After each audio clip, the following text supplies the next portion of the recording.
নাৰী দিৱসৰ এই পবিত্ৰ ক্ষণত মোৰ এটি কবিতা পাঠ কৰিবলৈ ওলাইছোঁ।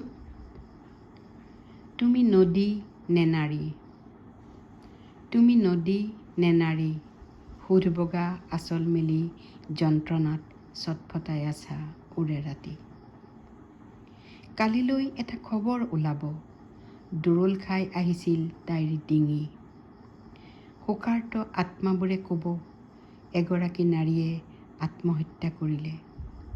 জলপ্ৰপাত এটাই মুখ থেকেচা খালে, দেওধনী উঠিল নদীৰ। প্ৰাথমিক সোধপোছ বুলি চুবুৰীয়াক হাইৰাণ কৰিব। পুলিচ আহিব, নাৰীগৰাকীৰ পোষ্টমৰ্টেম হ'ব, ডায়েৰীত তুলি ল'ব সকলো নথি।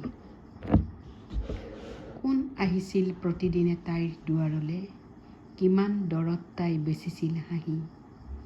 হৈছিল নে জোনাকবোৰ গাখীৰ আৰু সুগন্ধিত নদী। কোনেও নুসুধিলে আত্মহত্যাৰ প্ৰাকমুহূৰ্তত কিমান পাহাৰ খহিছিল তাইৰ বুকুত। তাৰ পাছত হাতকেৰেয়া লগাই পুলিচে লৈ গ'ল দেওধনী উঠা নদীক। তাইৰ বুকু ভৰি আছিল প্ৰেম, প্ৰতিবন্ধী নাৰীগৰাকীৰ তাইয়েই আছিল মনোৰমা সখী।